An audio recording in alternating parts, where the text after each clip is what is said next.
Eh bien, bonsoir à tous, ou bonjour, parce que ça va être posté demain dans l'après-midi.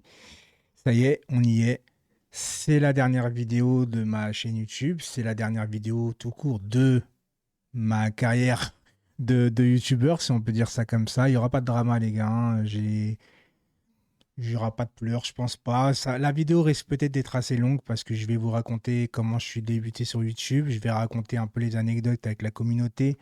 Je vais raconter pourquoi, surtout, j'arrête YouTube pour plusieurs raisons, dont une très en particulière, mais il n'y a pas que ça, tout simplement. Donc, c'est pas triste.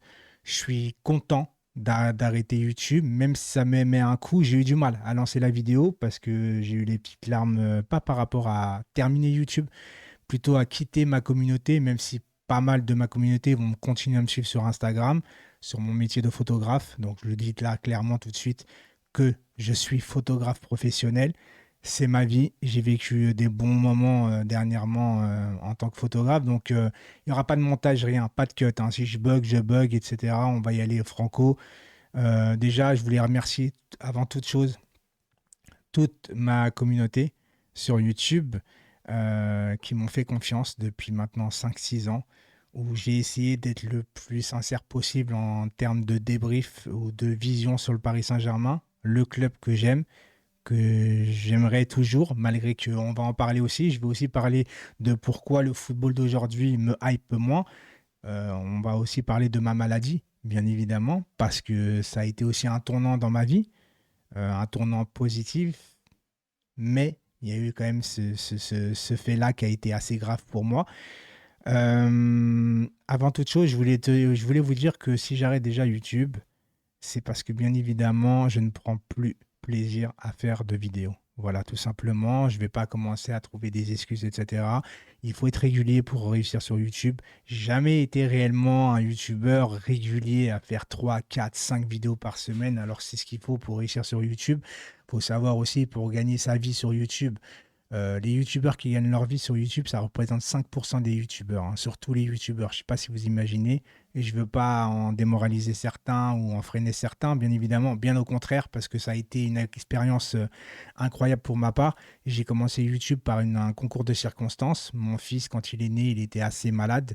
Fallait l'emmener souvent à l'hôpital, et donc il a fallu que je trouve un travail où je suis libre de pouvoir être libre de mes mouvements, d'être libre tout simplement à chaque fois, de pouvoir l'emmener à l'hôpital et à essayer d'avoir un peu d'argent et aussi véhiculer quelque chose de positif au niveau de ma passion, qui est le football, le Paris Saint-Germain. Je suis supporter depuis 93. Donc j'ai lancé ma chaîne YouTube alors que j'avais des problèmes d'élocution dans ma vie, en règle générale, hein, pas que devant la caméra, j'avais vraiment des problèmes d'élocution. Alors, soit mon cerveau allait trop vite par rapport à ce que je veux dire, ou soit mes mots venaient trop vite par rapport à ce que je pensais. J'en sais rien du tout.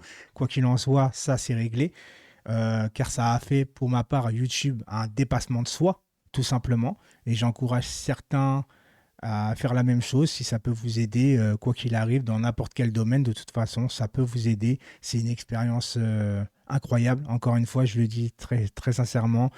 J'ai fait de très bonnes rencontres. Je me suis fâché avec des gens. Je me suis réconcilié avec d'autres. J'ai connu des gens. Donc, tout ça, je ne regrette rien aujourd'hui. J'ai commencé YouTube pas par Safe Panam. Je m'appelais au tout début, et ça va remémorer par rapport à pas mal de gens qui me suivent depuis 5 6 ans maintenant. J'ai reçu beaucoup d'amour sur Instagram dernièrement parce que ceux d'Insta savaient que j'allais arrêter YouTube. Je leur en avais parlé. Je voulais arrêter YouTube déjà depuis un très long moment avant mon AVC. Et quand il y a eu mon AVC, j'ai reçu tellement d'amour que j'ai voulu me redonner un coup de peps en me disant les gens m'aiment beaucoup quand même, je peux pas lâcher comme ça. Et donc ça m'a redonné un peu de motivation. Mais rien n'y fait, quand le truc est cassé, c'est cassé. Donc j'ai commencé par m'appeler Sage Lucidity en premier lieu, pour ceux qui se souviennent vraiment de ce nom-là. Pourquoi Sage Lucidity? Parce que souvent on me disait que j'étais lucide envers mon club. C'est vrai que je suis un youtubeur pas très joyeux quand je parle du Paris Saint-Germain, pas très rigolo en vérité. Peut-être que certains se sont ennuyés devant mes vidéos, mais pour moi le PSG c'est très sérieux et j'arrivais pas à blaguer dessus, j'arrivais pas à faire de blagues. Pour moi c'était très sérieux. Quand le PSG va, je vais bien. Quand le PSG n'allait pas, je n'allais pas bien. Ça c'était avant. Maintenant, j'ai pris du recul sur beaucoup de choses et je pense que je conseille à pas mal de gens de faire aussi la même chose, d'arrêter de se mettre la tête à l'envers pour des joueurs qui ne vous connaissent pas, qui n'ont rien à foutre de vous, en vérité. C'est pour ça que le football d'aujourd'hui, c'est plus le même football que moi j'ai connu, que j'ai aimé. Le football que j'ai aimé, c'est l'époque de Zidane, de Roberto Baggio, euh, de Dennis Bergkamp, voilà, des Roberto Carlos. Des... Avant, il y avait des équipes de football, des joueurs de football, des talents purs en vérité. Aujourd'hui, on assiste à un football aujourd'hui d'athlètes. On crée des athlètes, il n'y a plus d'émotion. Le football devient trop business. Alors, je ne vais pas cracher sur le Qatar qui a repris le Paris Saint-Germain hein, parce qu'ils ont ramené des titres, ils ont ramené beaucoup de bons joueurs. Mais malgré tout, je trouve que j'avais plus d'émotion avant parce qu'avant, il y avait plus d'authenticité, plus de rapprochement entre les joueurs et les supporters. Il y avait moins de business. Et c'est ce business-là aujourd'hui qui ne me plaît pas. J'ai plus d'émotion. L'Euro, je ne l'ai même pas regardé. J'ai à peine regardé l'équipe de France. Quand l'équipe de France a été éliminée contre, comment ça s'appelle, contre l'Espagne, j'en avais rien à foutre. Voilà, je me suis dit, bah, ils sont éliminés, ils sont éliminés. Aucune émotion, aucune déception, rien. Le football est devenu pour ma part secondaire, voire même limite tertiaire en vérité. Donc à quoi bon continuer YouTube quand le football n'est plus réellement ma priorité? Ma priorité aujourd'hui, c'est ma vie. Je suis passé à ça, de plus être parmi vous aujourd'hui, de plus voir mon fils. Ma priorité, c'est mon fils, c'est mon nouveau travail, c'est ma famille, c'est mes amis. Voilà où est ma priorité aujourd'hui. J'ai eu du mal à le comprendre. Il a fallu que je passe à côté de quelque chose de très grave pour comprendre certaines choses aujourd'hui. Voilà, je vous dis, hein, il n'y aura pas de drama, il n'y aura pas de pleurs. J'ai pleuré tout à l'heure un petit peu pour pouvoir faire la vidéo convenablement et pas créer un drama, etc. Comme je vous ai dit, les gars, je suis pas triste de quitter YouTube. Je suis juste triste de quitter une communauté qui m'était chère, qui m'était surtout fidèle, en vérité. Je remercie aussi les gens, souvent, certaines personnes n'étaient pas d'accord, mais étaient toujours abonnés à moi sur certaines vidéos et qui ont débattu avec moi. Parce que moi, ce que j'aimais avant toute chose, c'était les débats. Tu vois, je m'en foutais d'avoir raison ou d'avoir tort. Ce qui m'intéressait, sincèrement, c'était le débat, d'échanger. Voilà, c'est pour ça que je faisais aussi beaucoup de live à l'époque, etc. Parce que ça a compté beaucoup pour moi. J'ai toujours été quelqu'un qui était assez proche de ma communauté. J'ai essayé de rester proche, mais ce n'était pas facile tous les jours, tout simplement. Et puis, il y a eu des problèmes familiaux. Et comme je vous ai dit, j'ai failli mourir très clairement. J'ai failli avoir mon AVC. Et mon cerveau a complètement débloqué à ce moment-là, en fait. Mais peut-être de la bonne façon des choses. C'est-à-dire qu'aujourd'hui, j'aimais être seul dans ma vie, malgré que j'étais sur les réseaux. Et aujourd'hui, j'aime beaucoup m'entourer de vrais amis et de sortir avec eux, de profiter du bon temps, etc. Donc voilà, tout ça fait qu'aujourd'hui, je suis content de devenir photographe, comme je vous ai dit. Pour vous dire vite fait, j'ai fait un week-end, ce week-end-là, un festival avec beaucoup d'artistes. Yves des États-Unis, il y avait Craig David, il y avait les Neg Marron, il y avait les Blackstreet, il y avait Larousseau, il y avait Leslie. J'étais sur scène avec eux, en prendre des photos, à faire mon travail, à être payé pour ça, à kiffer en fait. Tu vois, moi ce que je souhaite à tout le monde, c'est ce que je suis en train de vivre en ce moment, c'est d'être bien entouré et de faire un travail qui vous plaît. Quand vous vous réveillez le matin, vous êtes content d'aller travailler et que vous vous amusez en même temps. S'amuser, danser, faire des photos, retoucher les photos et avoir la validation des artistes qui viennent te voir en privé, qui te remercient pour les photos, où j'ai aussi dansé sur scène, que je n'oublierai jamais de ma vie. J'ai dansé sur scène devant la foule. Une chose que j'aurais jamais pu faire de ma vie avant mon AVC. Aujourd'hui, je l'ai fait devant une foule avec Larousseau, Yannick, ces soirées-là, Gage. J'étais avec eux sur scène devant tout le monde à danser parce que c'est ce que j'aime en fait. Aujourd'hui, je veux profiter de la vie. Je veux profiter de l'argent que je vais prendre parce que bien évidemment, l'argent entre en ligne de compte et est aussi important pour tout le monde. Certains disent l'argent, c'est pas nécessaire ou ça fait pas le bonheur, ça y contribue beaucoup en vérité. Avec l'argent, je peux sortir mon fils, je peux lui acheter des choses, je peux faire ma vie, je peux voyager et je peux m'acheter, voilà, je peux faire plaisir à mon fils, c'est tout. Le principal, il est là aujourd'hui. J'ai 42 ans en fin d'année. Il est temps pour moi d'avoir quelque chose en plein. Je veux être épanoui au total. J'ai beaucoup investi dans YouTube, du temps, de l'argent, du matériel parce que j'étais trop perfectionniste. En vérité, avant, je faisais beaucoup de montage. Je me prenais la tête pendant 3 heures pour une vidéo de 8 minutes. Mais aujourd'hui, comme j'ai dit, j'ai pas fait ça pour rien. Aujourd'hui, j'ai bâti une communauté et j'en suis très fier. Je suis vraiment très fier. Il y a certaines personnes qui m'ont aidé, que je les remercie beaucoup. Je voulais aussi passer aux remerciements. Déjà, je remercie Fred, qui est un frère pour moi aujourd'hui, qui a été là pour mon AVC, qui était là déjà avant. Et Fred, c'est aussi c'était mon binôme sur YouTube où on faisait des lives ensemble. On a essayé des lives match, on a essayé des lives débats. On a fait beaucoup de choses ensemble et on est souvent là ensemble, malgré qu'il habite à Clermont. Donc, frérot, je t'aime, tout simplement. Voilà. Je remercie aujourd'hui Séverine, qui, grâce à elle, je suis encore en vie. C'est elle qui m'a poussé d'aller à l'hôpital. Sinon, peut-être que je ne serais plus là aujourd'hui. Je remercie Elena, qui est aussi très proche de moi. Une amie très, très fidèle, toujours là à rigoler, me soutenir. On se voit souvent, on sort ensemble. C'est ça mon cercle aujourd'hui. Mon fils, bien évidemment, que c'est toute ma vie. Je remercie aussi Jessica. Jessica aujourd'hui qui m'a permis de vivre ce festival en étant photographe, qui m'a tendu la main en vérité au bon moment où j'en avais besoin.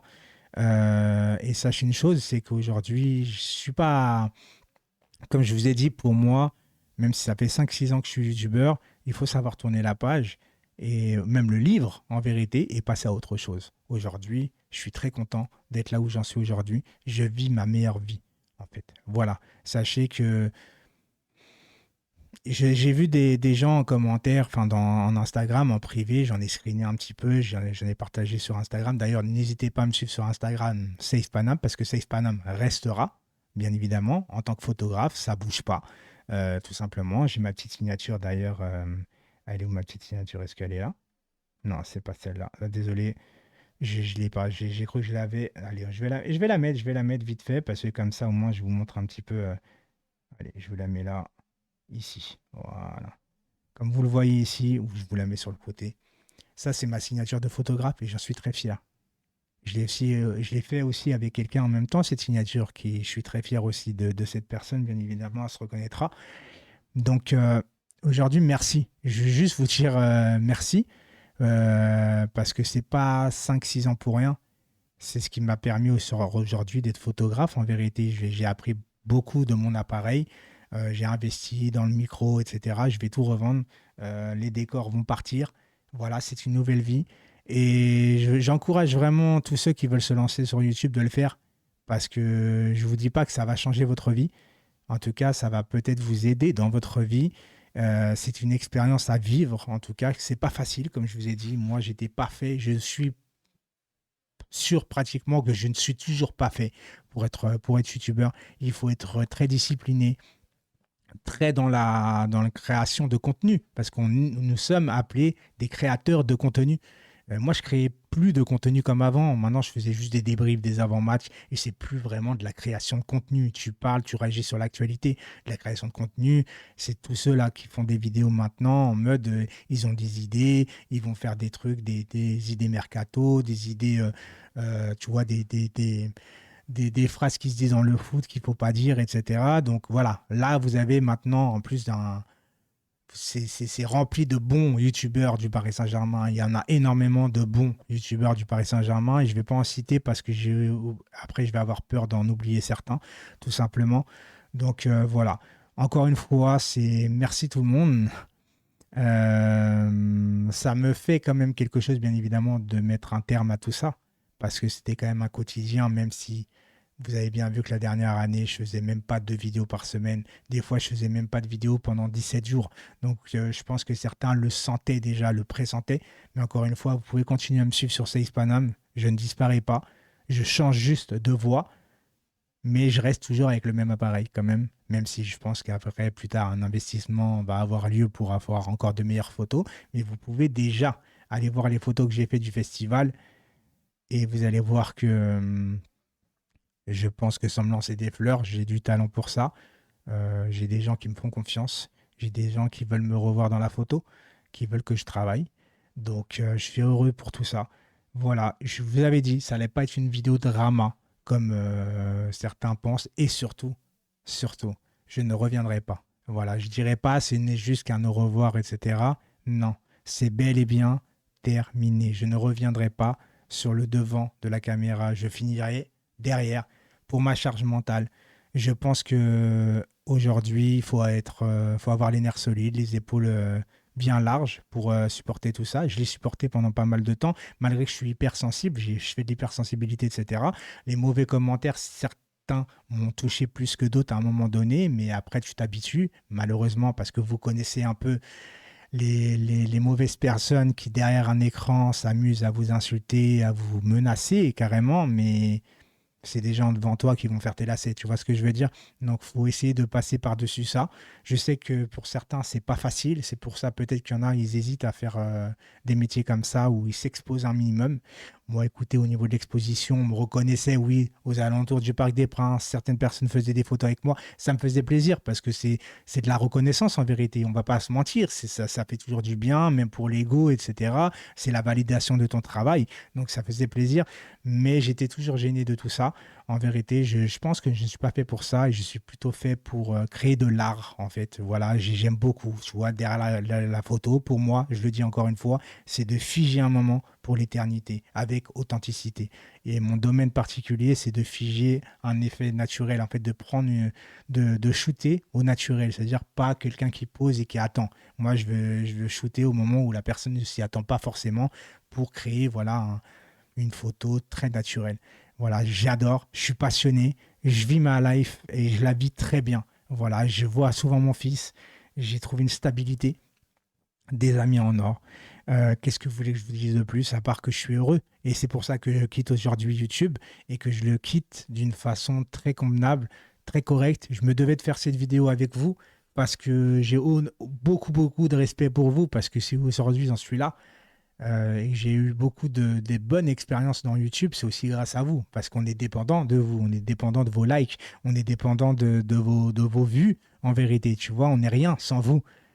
Alors que photographe, bah, même les artistes sont dépendants un peu de moi. Tu vois ce que je veux dire? Je me sens plus utile en faisant des photos, à partager mes photos, que de faire des vidéos, et puis j'en avais marre de donner mon avis. Et là, on va terminer sur le Paris Saint-Germain, où comme je vous ai dit, le football d'aujourd'hui n'est plus le football que j'ai aimé, très sincèrement. Et j'en avais marre, en fait. J'ai l'impression de me répéter tout le temps. Ça fait je ne sais pas combien d'années que je suis sur YouTube où je vous dis oui, on gagne, mais on est mauvais. Et à chaque fois, ça se répète. Aujourd'hui, je prends aucun plaisir à voir un match du Paris Saint-Germain. Je vois aucune fluidité dans un jeu. Je vois aucun collectif. Et comme je vous ai dit, moi, le football que j'ai aimé, il y avait des numéros 10. Il y avait des ailiers à pied pour déborder. Pas des pieds inversés où là, il faut scorer. Tu vois ce que je veux dire? Avant, tu avais des mecs qui débordaient, qui centraient avec un vrai numéro 9. Aujourd'hui, tout disparaît. C'est pas le football que j'aime. Voilà, tout simplement. Je me détache de ce sport et je pense que c'est pas une question de vieillir, c'est pas une question d'avoir. C'est peut-être une question aussi d'avoir eu un AVC et de se sentir que finalement, à quoi bon, encore une fois, je le répète, de se battre. Je vois des gens s'insulter pour du football. Je vois des gens protéger un joueur parmi un autre, limite à s'acharner contre un gars qui a un avis différent par rapport à un joueur. Mais le joueur que tu défends, il ne te connaît pas. Si demain tu vas à l'hôpital, frérot, le joueur, il va s'en battre les cacahuètes pendant que toi, tu dépenses ton énergie à défendre un joueur. À tous les supporters du Paris Saint-Germain, on dirait que j'ai cuté.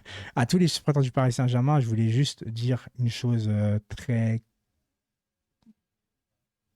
très sincère, comment je le pense. Supportez le Paris Saint-Germain et arrêtez de supporter les joueurs. Arrêtez de mettre un joueur par-dessus un autre, etc. Je pense que l'épisode Mbappé, moi, m'a complètement anéanti, en vérité. Il m'a saoulé. Et en fait, ça me dégoûte du football. Aujourd'hui, ça m'a dégoûté de tout ce qui se passe, des contrats, des joueurs qui sont achetés super chers. Alors tu te demandes pourquoi. Bien sûr, tu sais pourquoi. Pour que Campos aille s'acheter une villa en Sardaigne. En fait, je vois trop maintenant l'envers du décor de ce sport qui est plus devenu un sport. Maintenant, il y a trop de matchs. Ils vont faire des Coupes du Monde des clubs. Enfin, il y a trop de matchs. La Ligue des Champions change encore de format. Euh, et je le dis, les gars, je regarde plus le foot comme avant. C'est comme ça, c'est la vérité. Et tous ceux qui sont passionnés par le foot, continuez à l'être. Parce que moi, j'ai vécu des moments tellement forts avec le football où j'en ai pleuré pour du foot. Tu vois, j'ai pleuré pour du football quand même. Donc, j'étais très attaché à ce sport. Et aujourd'hui, bah écoutez, pendant France-Portugal, j'étais au travail. Une chose que j'aurais jamais pu imaginer de ma vie. France-Portugal, un quart de finale de l'Euro. L'Euro qui est tous les 4 ans, j'étais au travail. Mais j'étais pas au travail. J'étais en train de kiffer en vérité. J'étais en train de kiffer. Et j'allais pas renoncer à mon travail et à mon kiff pour des gens qui me connaissent pas, en fait. Tout simplement. Réfléchissez bien à tout ça. Surtout, protégez-vous en termes de santé. C'est très important. Protégez votre famille, vos amis, en vérité, et kiffez la vie. Arrêtez de vous insulter. Arrêtez de vous prendre la tête pour du football. Je suis pas là à juger les gens ou à vous faire la morale, loin de là, en fait. Mais je pense que c'est très important aujourd'hui de kiffer sa vie, surtout dans l'état actuel des choses, le monde dans lequel on vit, le montée du RN, il y a plein de choses qui ne vont pas dans la montée en puissance des délinquants, de la violence. Moi, tout ça, j'y pense, en fait, tu vois. Et le football, ça peut devenir que secondaire. Avant, le football m'aidait à oublier les soucis peut-être que j'avais pendant 1h30. Aujourd'hui, il y a tellement de soucis en dehors du football que même un match de foot, maintenant, n'arrive pas à évacuer tout ça. N'arrive plus. Et quand je pense que le Paris Saint-Germain, en plus, va quitter le Parc des Princes, que Michel Montana a quitté le PSG, j'ai envie de te dire, en vérité, que tout s'efface de mes souvenirs, en fait. Donc, le PSG que j'ai connu, le PSG que j'ai aimé, disparaît à fur et à mesure du temps. Je ne reconnais plus les joueurs. Je ne reconnais plus les tribunes. Les tribunes ont changé. On ne va pas se mentir. Alors oui, il fallait faire quelque chose. Mais on ne va pas se mentir. Aujourd'hui, les tribunes n'ont plus rien à voir avec ce que j'ai connu avant dans cette ambiance au Parc des Princes. Et le Parc des Princes va bientôt ne plus être attaché au Paris Saint-Germain. Aujourd'hui, bientôt, qu'est-ce qui va se passer dans 10 ans? Ils vont changer de nom. Ils vont changer de couleur. Ils le font déjà un petit peu, un minimum, même si les maillots cette année sont très beaux. J'ai acheté le maillot blanc. Comme quoi que, tu vois, je reste quand même attaché. Mais c'est plus comme avant. Encore une fois, je le redis, j'ai même là du mal à quitter la vidéo parce que je sais que c'est la dernière, donc je prends mon temps. Mais je voulais juste vous dire tout ça, un grand merci. Et puis tous ceux qui mettront des messages, j'essaierai de les reposter sur Instagram. Je ferai des screens et tout ça. J'espère que vous avez passé avec moi de bons moments, même si quelquefois vous n'étiez pas d'accord avec moi. Ça, c'est la base et ça ne me dérange pas, en fait, tu vois. Tout ce que je souhaite aujourd'hui, c'est que les gens qui m'ont suivi soient heureux. Même ceux qui ne me suivaient pas, en vérité, je souhaite que vous êtes heureux. Même les haters, en fait. Vous savez quoi, aujourd'hui, je vais même véhiculer beaucoup d'amour. Même les haters, aujourd'hui, je vous souhaite du bon dans votre vie. Parce que les haters, je pense que vous êtes les plus tristes, en fait. De dépenser autant d'énergie pour insulter quelqu'un ou de menacer quelqu'un, c'est que votre vie doit être très, très ennuyeuse, en vérité. Donc, je vous souhaite que le bonheur. Que le bonheur, en vérité, pour que vous essayez de vous acharner moins sur les gens et vous rétablissez mieux dans votre vie, tout simplement. Voilà, j'ai fini. C'est ma dernière vidéo. Ça me fera bizarre, pour le coup, mais je regrette rien. Je regrette rien. Je voulais juste vous regretter, vous, votre amour que vous avez pour moi, mais on se retrouvera encore une fois sur Instagram parce que ce sera ma plateforme principale. Instagram, les gars. Instagram, Safe Panam, ça ne bouge pas. Je vous remercie beaucoup et je vous laisse avec l'intro qui finalement va se transformer en outro, donc la fin. Voilà, c'était mon intro que j'avais trouvé et que j'avais aimé, qui me représentait. J'avais pas mal de projets, mais les projets sont devenus à part entière. Photographe professionnel. Ciao tout le monde, je vous aime. Allez Paris et on souhaite le meilleur pour tout le monde et au Paris Saint-Germain. Bye bye. Okay, let it be known. I'm working hard when I ain't on the phone. This ain't a home, this ain't a phone. Grind never stopping, I'm keeping it cold. Unlocking the door with the holy key. You supposed to be this close to me, and hopefully you understand G.O.D. Maybe this cold.